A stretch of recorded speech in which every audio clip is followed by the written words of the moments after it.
আজ আমি রান্না করব কচুর ডাল। প্রবাসী ও নতুনদের জন্য খুবই উপকার হবে এবং রান্নার স্বাদ কিভাবে বেড়ে যাবে সেটা তোমাদেরকে বলে দিব।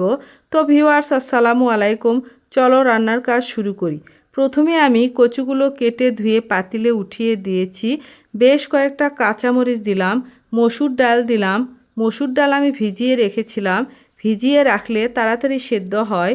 হলুদ দিয়ে দিলাম, লবণ দিয়ে দিলাম, তেল দিয়ে দিলাম, পানি দিয়ে চুলায় উঠিয়ে দিলাম। একটু আদা রসুন বাটা দিলাম, নেড়ে দিচ্ছি। কয়েকটা শুকনা বড়ই দিয়ে ঢাকনা দিয়ে ঢেকে দিলাম। ঢাকনা উঠিয়ে নেড়ে আবারও ঢাকনা দিয়ে ঢেকে দিলাম। সেদ্ধ হওয়া পর্যন্ত জাল করব। সেদ্ধ হয়ে গেছে, বড়ইগুলো উঠিয়ে নিচ্ছি। এখন ডালগুলো ঘেটে নিচ্ছি।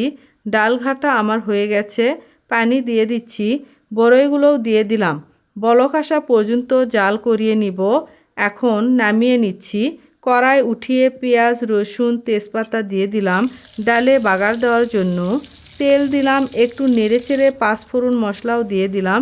পাঁচফোড়ন মশলা বুঝে শুনে দেবে, একেবারে বেশি দেওয়া যাবে না, বেশি দিলে স্বাদ ভালো আসবে না। ডাল ঢেলে দিলাম, ঢেলে দিয়ে একটা বলক আসার পর নামিয়ে নিলাম।